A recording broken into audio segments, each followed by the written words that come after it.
세레나, 당장 독일로 돌아와. 엄마, 그게 지금 무슨 말이에요? 네 남자친구는 너를 하나도 사랑하지 않아. 너가 위험에 빠지는 걸 보고도 도와주지 않을 게 뻔하구나. 엄마, 제발 일단 제 이야기 좀 들어보고 결정해요. 여러분은 늦은 밤까지 밖에서 데이트를 해본 경험이 있으신가요? 한국에 사는 사람이라면 누구나 심야 데이트 한 번쯤은 해본 경험이 있으실 텐데요. 부담 없이 야경을 즐길 수도 있고 영화를 보거나 찜질방에 갈 수도 있습니다. 하지만 이 같은 일은 외국에선 쉽게 할 수 있는 일이 아닌 것 같은데요. 오늘 소개해드릴 사연은 한국으로 유학 간 딸 때문에 마음고생을 크게 했다는 독일 여성의 사연입니다. 그녀는 하나뿐인 딸이 겁도 없이 밤늦게 돌아다니자 아주 많은 걱정을 했다고 합니다. 특히 그 이유가 남자친구 때문이라는 사실을 알고는 당장 헤어지라며 호통을 쳤다고 하는데요. 하지만 그녀는 딸이 건넨 한마디 때문에 오히려 무안해지고 말았다고 합니다. 과연 그녀에게는 무슨 일이 있었던 걸까요? 독일 여성의 사연입니다. 감동시작 애청자 여러분.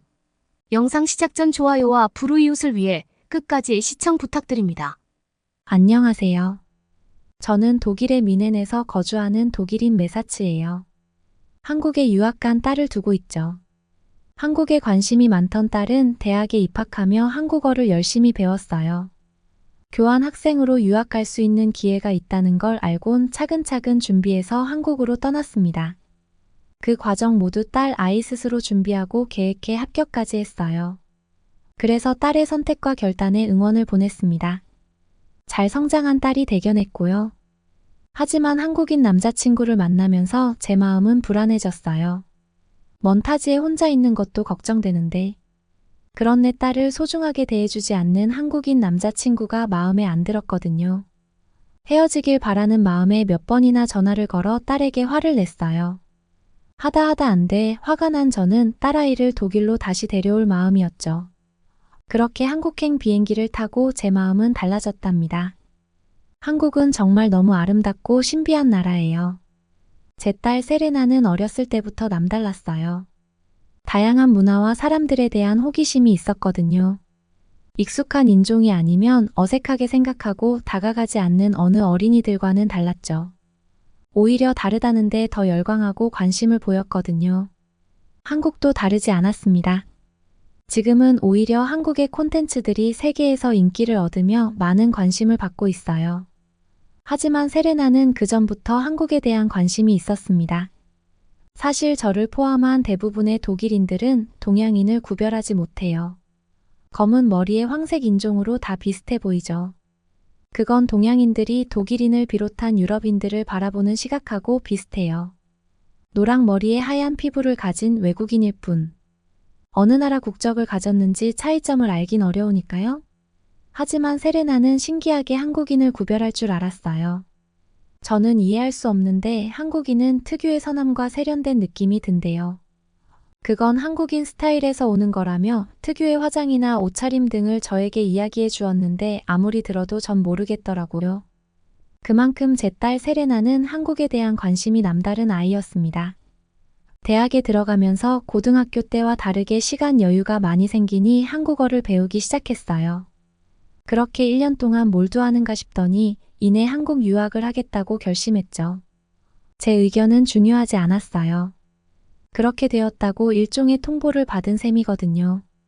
교환학생 자격으로 유학을 가는 거라 기숙사를 비롯해 생활비에 대한 부분도 이미 어떻게 할지 계획을 다 짜둔 상태였습니다. 제가 가지 말라고 할 이유가 없었죠. 그렇게 딸 세레나가 한국으로 떠났어요. 한국에 갔지만 1년 동안 공부했던 한국어가 익숙하지 않아 영어로 대화한다는 다소 민망한 이야기도 초반에는 전해 들었습니다. 하지만 서로의 문화를 존중해주는 한국인 친구들 덕분에 지내는 게 힘들지 않다는 안도의 말도 해주었어요. 그렇게 세레나는 한국에서 유학생활로 많은 도전과 성장의 기회를 접하고 있었습니다. 그렇게 몇 달이 흘렀을까요? 독일에서 한국어를 공부했던 때에 비해 빠르게 한국어가 늘었다는 느낌을 받았어요. 저와 전화를 하는 도중에 옆에서 말을 거는 한국인 친구에게 짧지만 분명한 한국어로 답하는 세레나를 볼 수 있었거든요. 놀랍기도 하고 자랑스러웠어요. 젊은 나이답게 빠르게 생활에 적응하는 딸아이가 대견했거든요. 밤새 공부를 한다고 생각했던 전 세레나가 한국에서 더 많이 성장해 오길 바랐죠. 다양한 경험을 하고 한국 문화를 접하면서 생각이 확장되길 바라는 엄마 마음이었습니다. 그리고 한국 생활을 통해 독일을 더욱 자랑스럽게 여기는 법을 배웠으면 했어요. 그렇게 한국에서 유학하는 세레나의 생활은 즐거운 것 같았습니다. 자주는 아니지만 세레나가 한국에서 생활하는 모습들을 사진 찍어 메일로 받고 있었어요. 자주 들여다볼 수 있는 거리가 아니고 다 큰 아이라 매번 화상 전화를 통해 무엇을 하는지 감시하고 싶지 않았습니다. 딸아이를 믿고 먼 나라로 보낸 만큼 잘 지내고 있다는 소식을 사진으로 확인받는 것 정도로 세레나의 소식을 알고 싶었죠. 친구들과 잘 지내는 모습, 경복궁 같은 고궁에 갔던 날, 맛있는 한국식 음식을 먹는 상황 등 다양하게 사진들을 받아볼 수 있었어요. 사진 밑에는 하나씩 어떤 상황인지 코멘트를 달아주었습니다. 덕분에 딸아이가 한국에서 어떤 생활을 하고 어떤 친구들을 만나며 어떻게 지내는지 알 수 있었어요.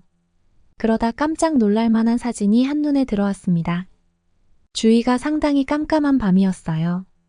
불빛이 거리를 비추고 있었지만 그건 누가 봐도 한밤중이라는 걸 알 수 있었습니다.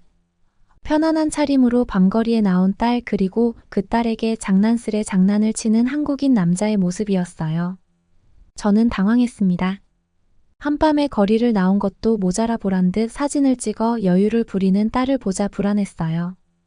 남자친구라고 소개한 한국인 남자의 모습을 보고 화가 났죠. 위험하게 밤에 여자친구가 나오면 말려야지 하고 아무렇지 않게 웃고 떠드는 모습을 보니 제 딸을 사랑하지 않는 것 같았어요. 사랑한다면 위험한 밤거리에 약한 여자친구를 나오게 하지 않을 테니까요. 사진에 찍힌 딸과 딸의 한국인 남자친구, 그리고 사진을 촬영해준 누군가까지 적어도 3명 이상이 늦은 시간에 함께했다는 사실 하나로 저는 머리 끝까지 화가 났습니다. 그래서 한국 시간으로 아침이 되길 기다렸어요. 딸아이에게 한국인 남자친구와 헤어지라고 말할 참이었거든요. 시간이 가길 기다리는데 제 마음은 너무 불안해졌어요. 이 시간에도 잠을 자는 게 아니라 밤늦게 밤거리를 활보하는 게 아닐까, 그러다 총이라도 맞으면 꼬리에 꼬리를 문 상상은 멈출 줄 몰랐습니다. 독일도 아니고 타지에서 딸아이 목숨이 위태로울 수 있다는 사실을 안 어느 엄마가 마음의 안정을 가질 수 있겠어요. 저는 결국 한국의 아침까지 기다리지 못한 채 전화기를 들었습니다. 지금 당장 딸 아이의 안전함을 확인해야 했거든요. 다행히 딸은 밤거리를 활보하는 게 아니었습니다. 자다 깬 목소리로 무슨 일이 있냐는 듯 전화를 받았기 때문이죠. 안도의 한숨이 나온 저는 아니라며 전화를 끊었습니다. 그 밤에 한국인 남자친구 이야기를 한다면 해 뜰 때까지 잔소리를 해도 끝나지 않을 것 같았기 때문이에요.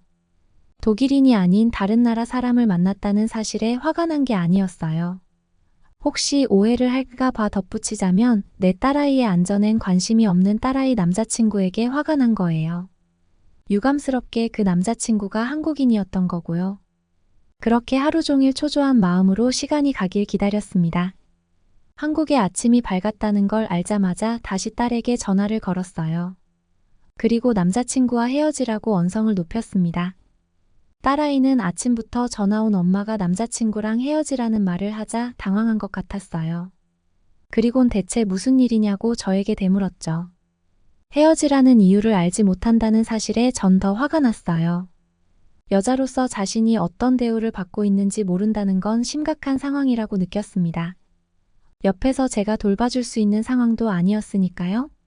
먼타지에서 자신의 안전은 눈꼽만큼도 생각 안 하는 남자친구랑 헤어져야 하는 이유를 모르다니 저도 모르게 맙소사라는 말이 튀어나왔어요. 저는 차분히 딸에게 이유를 설명했습니다. 여자를 배려하지 못하고 안전을 책임지지 못하는 남자는 남자로서 자격이 없다고 말이에요. 차분하게 이유를 설명하며 엄마는 너를 사랑하기에 너를 소중히 대하고 배려할 줄 아는 사람을 만났으면 한다 고 전했어요. 하지만 세레나의 반응은 저를 결국 화나게 만들었습니다. 한국인 남자친구는 그런 사람이라며 헤어지라는 이유를 모르겠다고 반문했죠. 결국 저는 참지 못하고 목소리가 커졌어요. 한밤중에 너를 불러내 장난치며 밤거리를 돌아다니는 남자가 너를 사랑할 일 없다고요? 언제 총을 맞아 그 자리에서 죽을지 모르는데 그걸 지켜보는 남자가 너를 사랑한다고 저는 오히려 딸아이에게 따지듯 물었어요. 그러자 딸아이가 갑자기 웃음을 터뜨렸습니다. 그러면서 저에게 그러더라고요. 엄마 여기는 독일이 아니라 한국이야 라고 말이에요. 그래서 저는 되물었죠. 알아 그래서 그게 너의 안전과 상관없는 게 아니잖아 라고요. 여전히 웃음기를 가시지 못하던 세레나는 오히려 차분해진 목소리로 저에게 말했습니다. 엄마 한국은 총기 소지를 못해 한국보다 안전한 나라는 전 세계에 흔치 않을 거야 라고 말이에요. 저는 몇 번이나 물었어요. 총이 없다고 총이 왜 없어? 그럼 한국 경찰은 손으로 도둑을 잡니? 저는 딸의 말을 이해할 수가 없었어요. 요즘 같은 시대에 총이 없는 나라가 있다니요. 하지만 그렇다고 해서 한국이 안전하다는 증거가 될 수는 없었습니다.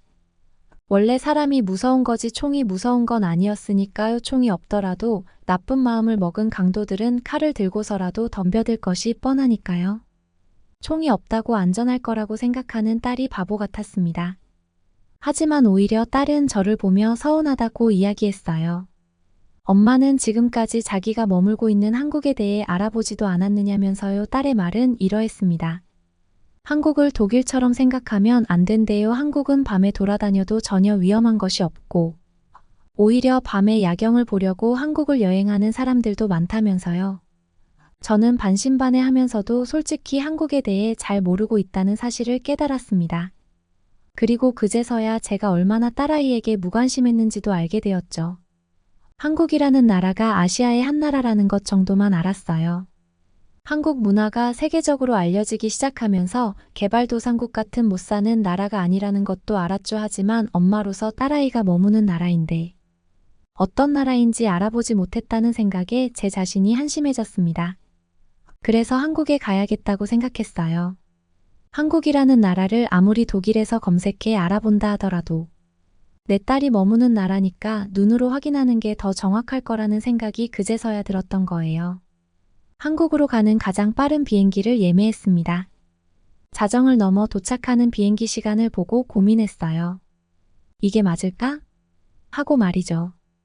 해가 뜨는 시간까진 6시간 이상을 기다려야 하는데 도무지 딸 아이가 걱정되어 독일에 있을 수 없었습니다. 안전하다는 딸 아이의 말을 모두 믿는 건 아니지만 우선 한국으로 출발하기로 했어요. 택시를 타고 이동하든 공항에서 밤을 새우든 더 이상 독일에서 있을 수 없었거든요. 그렇게 급하게 저는 한국으로 가는 비행기에 탑승했습니다. 탑승해서 한국 드라마를 넘겨봤어요. 눈에 들어오지 않지만 한국이 어떤 나라인지 분위기라도 알아야 했거든요. 신기한 장면들이 몇몇 눈에 들어왔어요. 밤을 배경으로 한 장면들이었죠. 밤새 문을 여는 것 같은 상점 앞에서 술을 마시는 장면이나 연인과 헤어졌는지, 밤거리를 여자가 홀로 걸으며 폭풍 같은 눈물을 흘리는 장면이었어요. 정말 한국은 딸 아이 말대로 밤거리가 안전한가 싶었거든요. 독일에도 밤에 거리를 걷는 장면들이 나와요. 드라마나 영화 어디에서도 볼 수 있죠. 다른 점은 한국의 밤거리처럼 밝은 느낌이 아니라는 점이에요. 자연스럽지도 않죠. 밤거리를 거니는 주인공은 어딘지 모르게 불안한 마음이 들어요. 원하지 않는데 어쩔 수 없이 걸어야 하는 상황도 있죠. 장면 중 꼭 하나는 강도를 만나 가진 돈을 모두 빼앗기거나 목숨을 위협받는 장면이에요.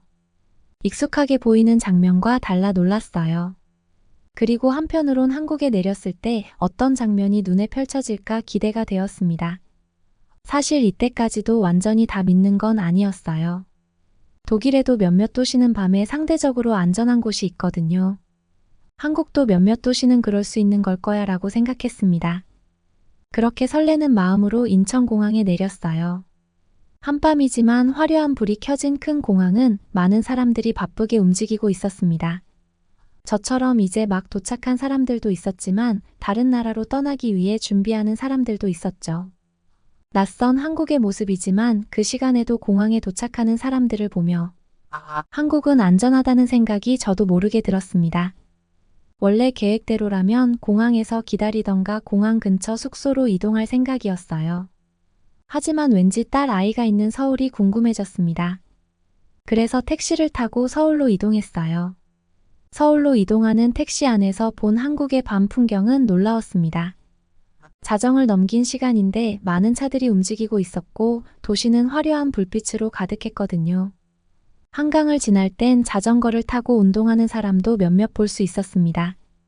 저는 제가 잘못 본 줄 알았어요. 독일이라면 정말 목숨을 내놓고 타야 하는 게 한밤 자전거니까요. 택시를 타고 서울로 이동하길 잘했다는 생각이 들었습니다. 많은 곳을 다니지 않았어요. 비행기에서 내려 택시를 타고 서울로 이동하기만 했죠. 하지만 그 1시간 정도 되는 시간으로 한국이 얼마나 안전한 나라인지 충분히 알 수 있었습니다. 딸 아이 말대로 한국은 총기 소지가 금지된 나라였어요. 그리고 밤 문화가 상당히 잘 발달된 나라였죠. 단순히 안전한 게 아니라 밤에도 즐길 거리가 풍부했어요. 저는 딸에게 도착했다는 전화를 함과 동시에 미안하다는 말도 전했습니다. 독일에서 절대 즐기지 못할 밤의 아름다움을 마음껏 즐겼을 딸아이의 행복을 저 역시도 느끼고 있었거든요. 한국의 밤은 낮보다 아름다웠습니다. 제가 평생을 독일에 살면서 느끼지 못했던 밤의 매력을 충분히 느낄 수 있었거든요. 숙소 앞에만 가도 밤늦게까지 여는 식당 카페가 즐비했습니다. 한강에 가면 야경을 보며 끓여 먹는 라면은 지금도 그 맛을 잊지 못해 생각날 정도예요. 낮엔 복잡하게 많은 사람들이 붐비는 도로인데 밤이면 포장마차라 불리는 먹거리가 생기는 것도 정말 신기하고 재밌었어요. 술 한 잔과 함께 먹는 국수는 정말 매력 있죠. 독일에선 꿈도 꾸지 못할 정도로 안전한 밤거리였어요. 딸아이에게 화를 냈던 게 유독 미안했던 날이 있습니다. 그날은 밤에 문을 여는 시장 구경을 시켜준다는 딸의 남자친구를 따라 동대문에서 만난 날이었어요. 낮보다 더 많은 사람들이 복잡하게 느껴졌죠. 유독 눈에 띄는 건 어린아이들이었습니다. 가족 단위로 옷을 사기 위해 또는 구경을 하려고 3, 3, 5 모여든 무리에는 10살 내외로 보이는 아이들도 있었거든요. 어린아이들도 한국에서는 밤거리에 다니는 게 가능했어요. 그런 것도 모르고 위험하게 밤에 만나자는 한국인 남자친구를 욕했으니 제가 얼마나 웃겼을까요? 이제는 하나의 해프닝으로 웃어 넘길 수 있습니다. 즐거웠던 한국 여행을 마치고 이제는 독일로 돌아왔거든요. 독일에도 한국에서 먹었던 음식들은 언제든 다시 사 먹을 수 있어요. 그래서 한국 음식이 먹고 싶을 때면 한인 식당으로 가서 식사를 한답니다. 하지만 한국에서 먹던 그 맛은 아니에요. 아마 자유롭게 걸어 다니며 먹었던 밤거리에 대한 그리움 때문일 거라 생각해요. 어떻게 보셨나요? 밤늦게 돌아다니는 딸 때문에 한국에서의 안전에 대해 걱정했지만 직접 한국에 와서 한국의 밤거리를 경험한 후에는 한국이 얼마나 안전하고 아름다운 나라인지를 깨닫게 된 독일 여성의 경험담이었습니다. 한국에 유학 온 딸 때문에 그 부모까지도 한국을 사랑하게 되었다는 사실이 정말 흥미로운데요. 앞으로도 딸과 함께 한국에 대한 좋은 추억을 많이 쌓으며 한국을 계속해서 사랑해 주었으면 좋겠네요. 그러면 더욱 감동적인 다음 사연으로 넘어가겠습니다. 아니, 한국 남자와 결혼을 한다고? 너 미쳤니? 이제 2번 다시는 보지 말자꾸나. 불같이 화가 난 영국인 아버지가 있습니다. 이 아버지는 왜 그토록 한국인 남자와 결혼하는 게 못마땅한 것일까요? 안녕하세요. 저는 영국 런던에 살고 있는 로스차일드 가문이 코미카입니다. 저희 가문은 영국에서 중세시대 때부터 권력과 영토를 통제했던 귀족 가문입니다. 할아버지는 높은 직위의 백작이셨고 영국 전반의 정치와 행정에 권위 있는 가문이 집안입니다. 영국 런던은 세계 상위 1%의 사람들이 살고 있는 가장 고물가의 도시라고 알려져 있는 곳입니다. 우리는 그곳에서 태어나고 자란 늘 자랑스럽게 여기지만 이제는 귀족 가문이라는 말이 의미가 없을 만큼 무색한 세월을 살고 있죠. 하지만 아직도 우리 가문은 주요 가문들과 연계되어 아무하고나 만나고 결혼할 수 없습니다. 요즘 같은 시대에 이게 말이 되나요? 또 이런 게 말이 안 되지만 영국 사회에서는 은연중에 다들 이걸 의식하고 산답니다. 저희 집안은 이런 예로부터 내려오는 보수적인 집안입니다. 그러다 보니 아버지의 자존심은 하늘을 찌르지요. 그래도 다들 우리는 기쁨을 잃지 말아야 한다는 강박 속에 살고 있었습니다. 언니는 물론 저도 집안에서 정해둔 약혼자가 있고요. 그러다가 집안이 발칵 뒤집어지는 일이 생기게 됐어요. 영국에서 대학도 다니면서 열심히 공부하던 언니가 갑자기 유학을 가겠다고 하는 거예요. 미국, 영국이 아닌 아시아의 작디작은 나라인 한국으로요. 이게 말이 되나요? 아버지는 아시아를 가보신 적도 없지만 한국에 대해서는 한국 전쟁만 기억하는 사람이었어요. 벌써 언니가 한국으로 유학을 간다고 한 지가 언제인지 기억도 나지 않을 만큼 오래되었네요.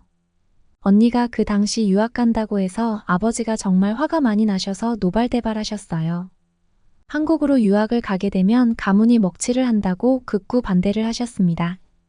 언니는 식음을 전폐하고 아버지와 맞서 싸웠죠. 저는 가운데서 이러지도 저러지도 못하고 있었죠. 결국 언니가 이겼어요. 언니는 한 달가량 유학 준비를 한 후 한국으로 떠났죠. 자식 이기는 부모 없다고 아버지는 반대하셨지만 결국 허락을 하고 말았습니다. 그런데 2년 정도 후에 언니가 집에 왔는데 한국 남자 한 명을 데리고 온 게 아니겠어요. 이번에는 언니가 결혼을 하겠다며 한국 남자를 데려온 거예요. 저는 아버지가 이건 절대 허락 안 하시겠구나라고 생각을 했죠. 제 생각이 맞았습니다. 문전박대까지는 아니지만 그 멀리서 온 손님을 집에 들이지도 않고 절대 허락하실 수 없다고 하셨습니다. 언니는 엉엉 울며 영국에 있는 열흘 내내 집을 오갔지만 언니라면 껌뻑 죽는 저희 아버지도 이번에는 허락하지 않으셨어요. 언니는 울고불고 식음을 전폐하며 아버지를 졸랐지만 이번엔 통하지 않았어요. 아버지는 그 결혼을 하면 절대 언니를 보지 않겠다고 하셨어요. 결국 언니는 매우 슬퍼하며 그 한국 남자와 한국으로 떠났어요. 그 뒤로 아버지도 언니도 서로 연락을 하지 않았어요. 저는 가끔 언니와 이메일을 주고받았지만 아버지 때문에 언니를 만나러 가지는 못했어요. 언니가 한국으로 돌아가고 2년 정도 시간이 흘렀을 때 언니가 결혼을 한다고 이메일을 보냈어요. 저는 가고 싶었지만 갈 수가 없었죠. 그러다가 몇 달 뒤 회사에서 중국 출장이 잡혔어요. 그래서 언니한테 중국으로 와달라고 했고 중국에서 만나서 그동안의 얘기들을 다 들었죠. 우리 자매는 만나는 내내 울기만 했어요. 아버지는 굉장히 무서운 분이셨거든요. 이렇게 시간이 흐르고 흘러 10년이라는 시간이 지났어요. 그러던 중 작년부터 아버지가 식사만 하시면 토를 하시고 소화가 안 되시는 거예요. 그래서 급하게 영국의 큰 병원을 갔고 의사에게 청천벽력 같은 소리를 들었어요. 아버지가 대장암 말기라는 거예요. 너무나 황당했죠. 아버지가 얼마나 건강한 사람인지 우리 아버지는 정말 생활습관도 올바른 성실하고 멋진 분인데 말이죠. 저는 슬픔을 이루 말할 수가 없었어요. 그렇게 치료를 받으시면서 약 6개월이 흘렀고 아버지 병은 크게 진전되지 않았어요. 어느 날 아버지가 저를 불러서 말씀하셨어요. 이제 자신은 얼마 남지 않은 것 같다고 죽기 전에 언니를 한번 보러 가겠다고 하시는 거예요. 그래서 그 몸을 어떻게 해외를 가시냐고 언니를 오라고 하겠다고 했더니 그래도 아버지가 그렇게 예뻐했던 딸이 어디서 어떻게 사는지는 보고 죽어야겠다고 하시는 거예요. 저는 더 이상 아버지를 말릴 수가 없었고 최대한 의사와 상의하고 위험 상황 대처 방법을 익힌 후 한국으로 떠났어요. 한 달 전에 전화로 언니한테는 미리 얘기를 해놓고 출발했죠. 출발 전 아버지가 말씀하시는 거를 보고 깜짝 놀랐어요.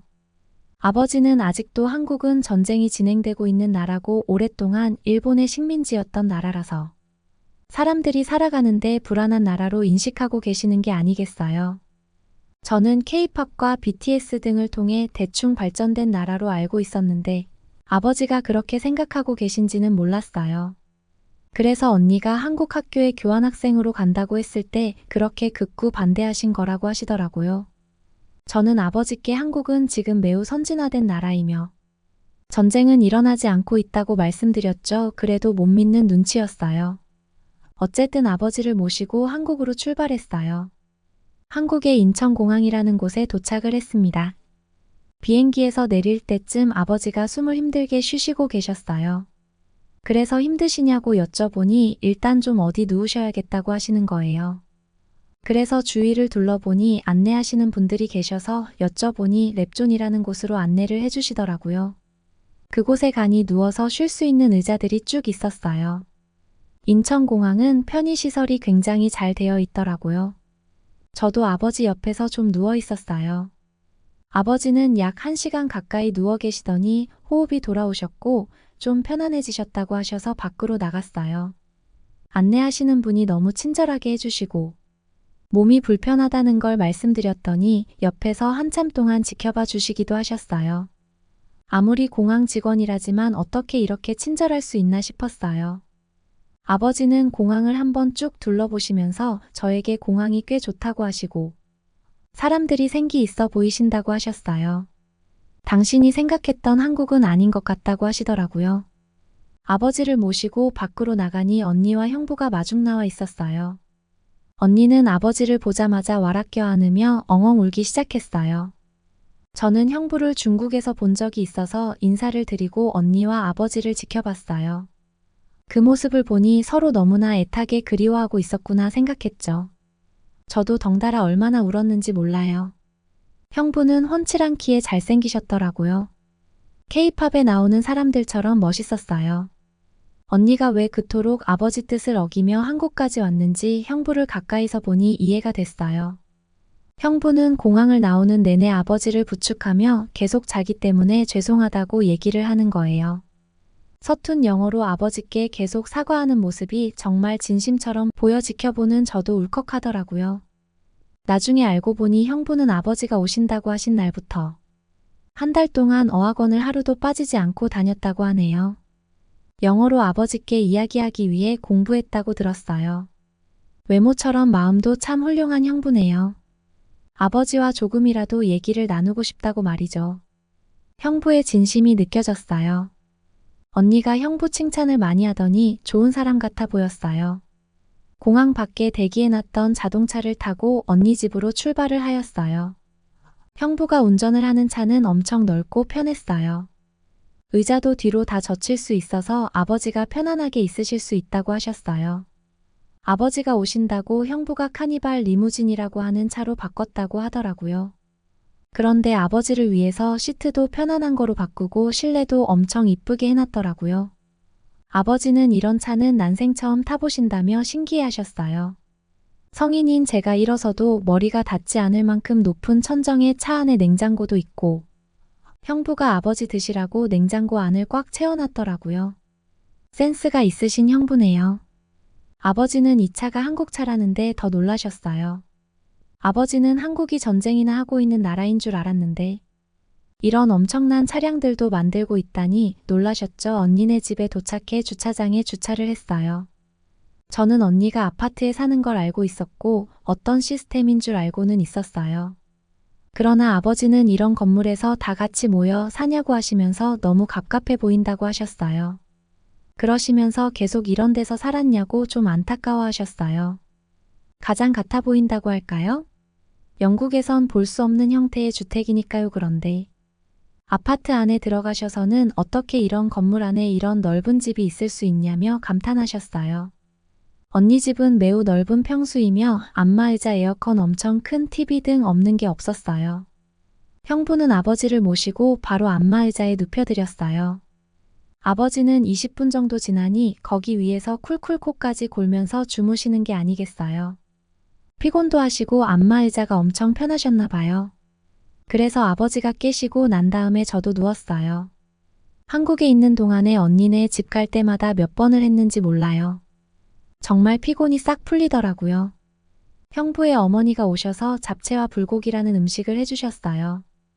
외국인 분들이 제일 좋아하는 음식이라며 손수 차려주셨는데 너무나 맛있었어요.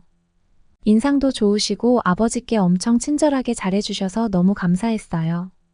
아버지도 너무나 잘 드셨어요. 식사를 한 후에는 소화에 좋으라고 매실로 된 차도 내어주셨어요. 아버지는 매실을 꽤 만족해 하시더라고요. 소화에 좋다고 하니 영국에 가져갈 수 있는 방법을 생각해 봐야겠어요. 언니네 집에서 하루를 보낸 후 언니는 아버지께 자기가 제일 좋았던 곳이며 바다를 보며 아버지 생각을 많이 했다고 거기로 여행을 가자고 하는 거예요. 그래서 우리는 차를 타고 속초로 가기로 했어요. 아버지와 차를 타고 가는데 뒷자리에 TV가 갑자기 켜지더니 거기 언니의 어린 시절 생일 파티와 아버지와 마당에서 뛰어노는 사진 등이 나오는 거예요. 아버지와 저는 그걸 보면서 너무나 많이 울었어요. 아버지는 우리 큰딸 너무 이뻤다며 보시면서 연신 감동하셨어요. 이건 형부의 선물이라고 하네요. 형부가 몇 날 며칠을 밤새워가며 만든 영상이라고 하네요. 아버지는 이제야 안심할 수 있겠다며 형부에게 고맙다는 표현을 하시더라고요. 형부의 두 손을 꼭 잡고 고맙다고 우리 딸 끝까지 잘 보살펴 달라고 부탁을 하시는 거예요. 저는 정말 눈물이 마르질 않았어요. 그리고 든든한 형부가 곁에 있는 언니가 너무나 부러웠어요. 한국 남자들이 다 그렇진 않겠지만 기본적으로 잘하려고 노력한다는 소리는 많이 들었어요. 형부를 보니 이해가 됐어요. 속초로 향해 가는 차 안에서 우리는 너무나 즐거웠어요. 형부는 언니가 옛날에 불렀던 노래를 어떻게 했는지 차에서 나오게 해서 그 노래를 아빠와 제가 같이 따라 부르며 즐겁게 목적지로 갔어요. 형부는 저희에게 정말 선물 같은 사람인 것 같아요.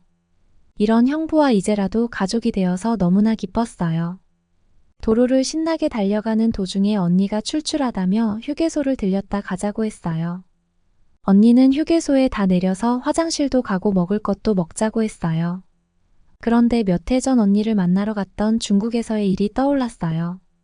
저는 언니에게 그냥 목적지 가서 화장실도 가고 식사도 하자니까 언니가 한국에 와서 휴게소를 안 가면 좋은 볼거리 하나를 놓치는 거라고 했어요. 저는 중국에 출장을 가서 회사 사람들과 고속도로를 탄 적이 있었어요. 고속버스를 타고 가는 도중에 회사 동료 한 명이 화장실이 급해서 휴게소 나오기를 엄청 기다린 적이 있어요. 그런데 휴게소는 가도 가도 안 보이고 갑자기 한적한 도로에 차가 정차하더니 내려서 볼 일들을 보라는 거예요. 중국 사람, 외국 사람 할 것 없이 다 내려서 각자 풀숲 같은 데로 들어가서 볼 일들을 보고 나오는 거예요. 영국도 휴게소가 발달되거나 깨끗하진 않지만 중국은 정말 심했어요. 허허벌판에 내려서 볼 일을 보라니 말이 안 된다고 생각했어요. 저는 급하지 않아서 꼭 참았지만 저희 회사 동료는 어쩔 수 없이 숲까지 들어가서 볼 일을 보고 나왔어요. 중국 사람들은 대부분 당연한 듯이 내려서 자연스럽게 풀숲으로 가더라고요. 전 그 장면이 생각나서 한국이라고 뭐 다르겠나 싶어서 휴게소가 있다고 해도 가기 싫었어요. 그런데 휴게소 입구에 들어가는데 무슨 백화점 같은 건물이 있는 거예요. 차도 엄청 많았고요. 건물을 보니 좀 안심이 됐어요. 우리는 내려서 각자 화장실을 갔어요. 언니와 화장실을 가는데 언니가 돈도 안 내고 화장지도 안 들고 그냥 들어가는 거예요. 그래서 언니에게 결제했냐고 물으니 언니는 한국은 화장지도 다 무료라는 거예요. 저는 깜짝 놀랐어요. 더군다나 화장실 안은 반짝반짝일 정도로 깨끗했어요. 이렇게 많은 사람들이 오가는데 계속 청결을 유지할 수 있는 게 신기했어요. 그런데 어떤 청소하시는 분 같은 분이 계속해서 세면대를 닦고 계시는 거예요. 비결이 거기에 있더군요. 화장실을 나와서 걸어가는데 옷을 파는 곳도 있고 각종 편의시설들에 깜짝 놀랐어요. 영국은 스타벅스라든지 KFC 같은 건 있는데 휴게소가 굉장히 작고 화장실도 유료이며 전혀 깨끗하지가 않아요. 그러니 저는 눈이 휘둥그레질 정도로 신기하게 쳐다봤죠. 언니가 왜 휴게소를 들려야 한다고 했는지 이해가 되더라고요. 언니 말로는 중국도 이제는 한국의 휴게소를 본받아서 휴게소들이 많이 지어졌다고 하더라고요. 정말 한국식 휴게소는 전 세계 어딜 가도 보기 힘든 광경이었어요. 우리는 식당으로 가서 먹을 걸 주문했어요. 주문하는 방식이 정말 현대적이었어요. 형부가 능숙한 솜씨로 키오스크에 서서 이것저것 누르더니 카드를 넣고 간단하게 결제를 하더라고요. 사람들은 키오스크 앞에 쭉 줄을 서서 질서 있게 기다리며 주문을 하더라고요. 한국 사람들은 질서를 참 잘 지키는 것 같았어요. 다들 저를 보면 환한 얼굴로 뭔가 말을 하고 싶어 하는 것 같기도 하고 눈인사도 해주고 엄청 친절했어요. 별거 아니지만 기분이 좋아지는 인상들을 하고 있었어요. 아버지는 형부에게 도대체 자기가 알던 한국은 뭐였냐며 한국을 무시했던 걸 시인하셨어요. 그리고는 솔직히 영국보다 한국이 더 발전된 나라인 것 같다고 인정까지 하셨죠. 아버지 같은 분이 이런 말을 할 정도라니 한국의 발전된 모습은 모두가 인정해야 할 것 같았어요. 이런 곳에서 살고 있는 언니가 부러워지기 시작했어요. 모든 걸 신기해 하시는 아버지를 모시고 우리는 식당으로 가서 김밥과 라면이라는 것을 먹었어요. 언니 말로는 한국 사람들이 휴게소에서 가장 많이 먹는 음식이 이거라고 하더라고요. 김밥은 한 입에 먹기 좋게 잘려 있었고 고소한 향이 났어요. 엄청 고소하고 안에 들어있는 채소들이 조화가 잘 되어서 그런지 맛있었어요. 라면은 좀 매웠지만 계속 먹게 되는 음식이었어요. 아버지와 저는 말 한마디 안 하고 후루룩 먹었어요. 배도 고팠겠다. 맛도 있겠다. 얼마나 후다닥 먹었는지 몰라요. 저는 너무 욕심을 내서 먹었는지 속이 더부룩해질 때까지 먹었어요. 그리고는 커피 한 잔을 마시는데 소화가 너무 안 되는 것 같은 거예요. 그래서 형부에게 속이 너무 더부룩하다고 말하니 형부가 일어나서 바로 약을 사오더라고요. 휴게소에 약국이 있다니 말이 안 되었죠. 영국에서는 상상도 할 수 없는 일이었어요. 한국 사람들은 사람들이 필요한 모든 걸 갖춰놓는구나라는 생각이 들었어요. 가스 활명수라는 거를 마셨어요. 마시고 나니 속이 좀 내려가는 것 같더라고요. 더부룩함이 없어지니 다시 기분이 좋아졌어요. 화장실도 가고 배도 채웠고 커피도 한잔 했으니 다시 속초로 출발을 하였어요. 한국의 고속도로는 연결되는 지점들이 너무 자연스럽게 연결이 돼서 신기했어요. 도로들도 널찍하고 톨게이트는 멈추지 않고 그냥 지나갈 수도 있고 해서 그런지 차들이 그렇게 많이 막히지는 않더라고요. 영국 톨게이트에서는 전자 시스템이 되어 있지만 꼭 멈춰서 안전바가 올라가야 갈 수가 있어서 차가 몰리는 날이면 엄청 막혔거든요. 한국은 그 속도 그대로 통과하니 좋더라고요. 한국 고속도로는 터널들이 좀 많더라고요. 자칫 지루할 수 있지만 터널 안에 색다른 조명들을 해놔서 그거 보는 것도 재미더라고요. 언니 말로는 한국은 땅이 좁고 산들이 많아서 이렇게 터널을 뚫어야 빠르게 갈 수 있다고 했어요. 터널들이 이렇게 많은데 다 안전하게 유지되고 있는 게 신기했어요. 한국의 기술이 엄청나게 발전되어 보였어요. 우리는 형부의 부드러운 운전으로 목적지인 속초까지 안전하게 갈 수 있었어요. 아버지는 가시는 내내 차에 편하게 누우셔서 주무시고 가셨어요. 도착해서는 충분히 휴식을 취하셨는지 기분도 좋아 보이셨고 신나 보이셨어요. 언니는 여행하는 내내 아버지 옆에서 손을 꼭 잡고 다녔어요.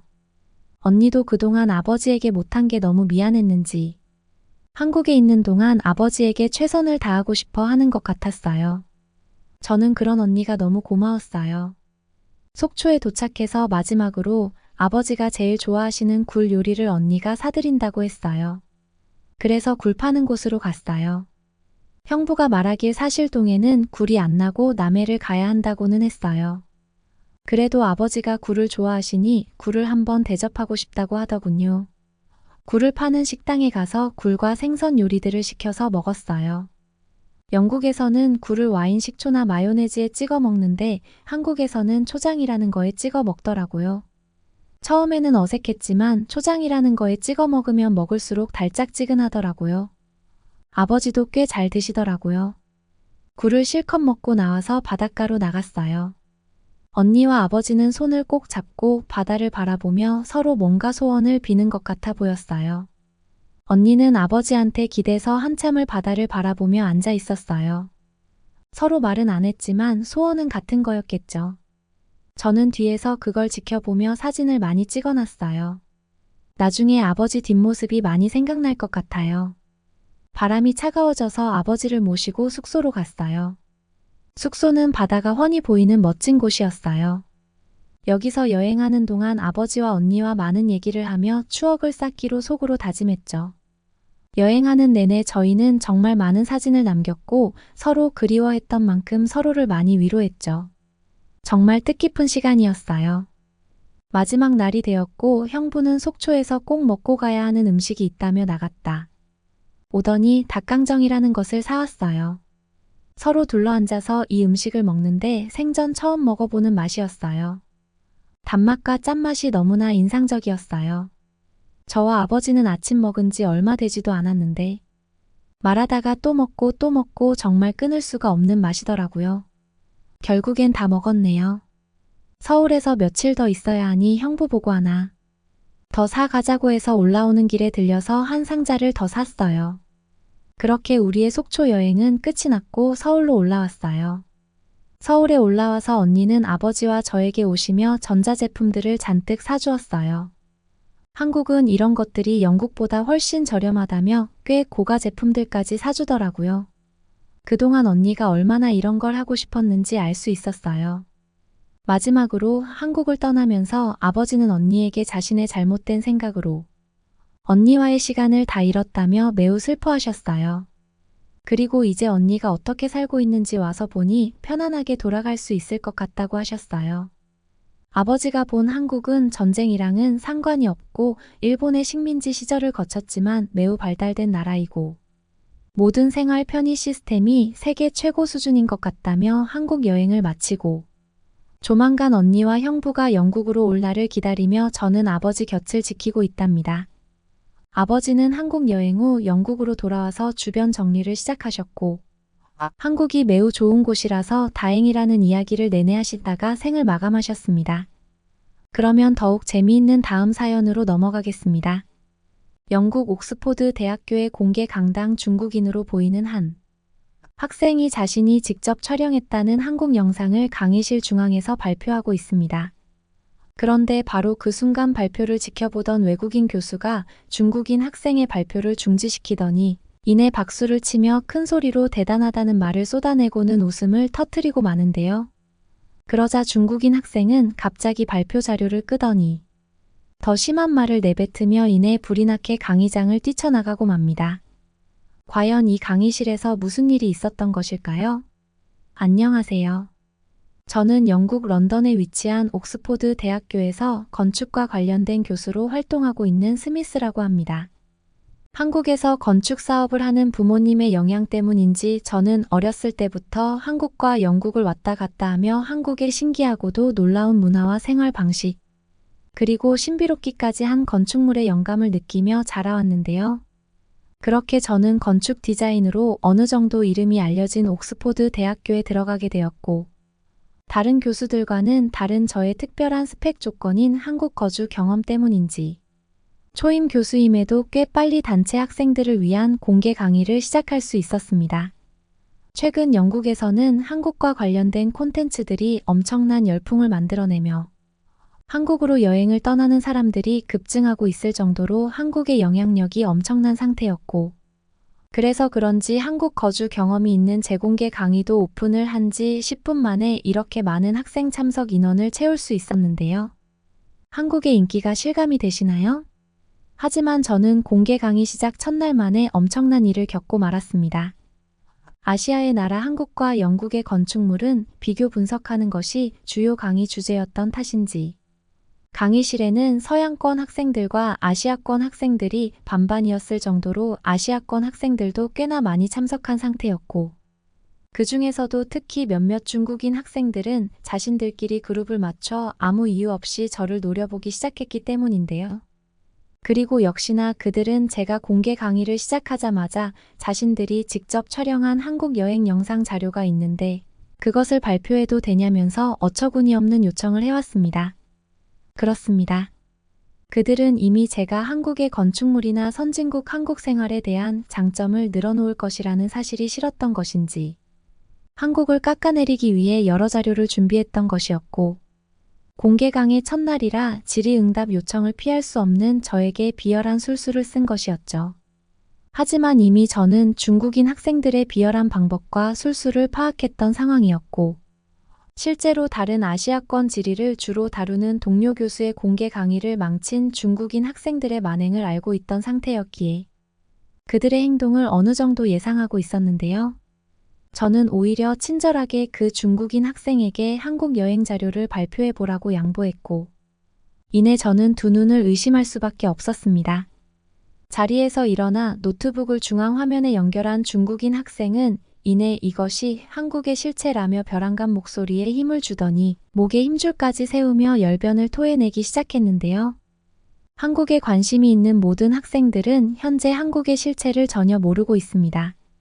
저는 얼마 전 한국으로 여행을 다녀왔었고, 그들의 생활 방식을 집요하게 촬영해 그들이 현재 선진국이 아닌 중국보다 가난한 나라라는 사실과 선진국으로 보이기 위한 가짜 영상들을 인터넷에 올리고 있다는 사실을 알아냈습니다. 한국인들은 길거리에 화장실마저 없어서 몰래 식당을 들어와 화장실을 이용하고 도망치는 장면까지 촬영할 수 있었고, 그들이 이용하는 지하철은 티켓 검사도 제대로 하지 않아 무임승차하는 한국인들이 가득했습니다. 또 그들이 주장하는 김치는 제가 직접 먹어보니 중국의 편의점에서 파는 김치보다 못한 수준이었고, 그들이 중국의 김치를 자신들의 전통김치라고 주장하는 사실도 촬영할 수 있었죠. 특히 한국에서 제일 실망스러웠던 것은 바로 공항이었습니다. 한국의 공항은 중국과 다르게 외부 관광객들의 티켓 검사도 제대로 하지 않고 아무나 입국을 시켜주고 있었고, 몇몇 한국인들은 공항 바닥에 드러누워 잠을 자는 모습까지 확인할 수 있었죠. 교수님은 당연히 한국의 건축물이나 생활 방식이 엄청난 선진국이라는 사실을 강의하시려는 것 같은데, 저는 학생들의 알 권리를 위해 제가 직접 촬영한 한국의 실제 자료를 강의 시작 전 먼저 발표하는 바입니다. 중국인 학생은 뿌듯한 표정을 지으며 마치 저의 당황한 표정을 기다리는 듯 했지만, 저는 중국인 학생이 직접 촬영했다는 한국 여행 영상의 시작 부분을 보자마자 이것이 모두 가짜라는 사실을 이미 파악한 상태였는데요. 그는 놀랍게도 중국 남부에 있는 빈민도시, 길거리 동영상에 교묘하게 한국어 간판과 한국인들의 영상 자료를 합성시켜 마치 그 빈민가 전체가 한국의 느낌이 나게 만들었던 것이었고, AI 프로그램으로 만든 놀라운 합성 기술에 자칫 잘못하면 저까지 속을 뻔했지만, 이내 틀리게 쓰여있는 한글의 맞춤법을 보고 저는 그 영상이 모두 합성되어 만들어졌다는 사실을 알아차리고 말았죠. 중국인 학생이 주장한 한국의 지하철은 중국을 단 한 번이라도 경험해 본 사람이라면 알 수 있을 정도로 중국 현지의 지하철 그 자체였고, 저는 너무나 수준 낮은 합성 기술에 황당했을 뿐만 아니라 한국을 깎아내리기 위해 자신이 태어난 중국의 빈민가를 촬영해 사용한 그 중국인 학생의 태도에 꽤 웃기면서도 안타까움마저 느껴지더군요. 그리고 저는 아무런 말 없이 휴대폰을 강의실 중앙 화면에 연결시켰고, 이내 중국인 학생에게 발표는 잘 들었으니 그에 따른 답변을 해주겠다는 친절한 태도와 함께 저의 답변을 이어나갔습니다. 최근 많은 중국인 학생들이 이처럼 한국에 대한 실체나 한국을 깎아내리기 위해 공개 강의를 망치고 있다는 사실을 들었지만 실제로 제가 겪으니 꽤나 당황스럽네요. 특히나 그의 주장이 모두 중국의 가난한 길거리를 마치 한국처럼 보이게 만든 합성 영상이라는 사실은 저뿐만 아니라 중국을 경험한 다른 학생들도 눈치채는 거라고 생각합니다. 발표를 진행한 중국인 학생은 제가 한국에서 거주했다는 사실은 전혀 모르고 있었나요? 제가 지금부터 보여드리는 영상은 제가 직접 한국에서 거주하며 촬영했던 저의 유학 시절 동영상들이며 아마 이게 발표에 대한 좋은 답변이 될 것입니다. 첫 번째로 중국인 학생은 한국의 길거리에 화장실이 없다고 했는데, 놀랍게도 한국은 전 세계 최초로 쾌적한 공중화장실 시스템을 처음으로 만든 국가이죠.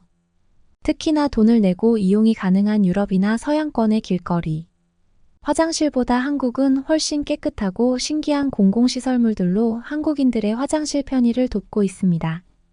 앞에 보이는 영상을 보면 아시겠지만 그들의 화장실 내부에는 다른 나라들은 비싸서 엄두도 내지 못하는 비데 시스템, 심지어는 영국에서는 설치하면 무조건 훔쳐가는 핸드 드라이어까지 공용시설물로 설치되어 화장실에서 제공되고 있죠.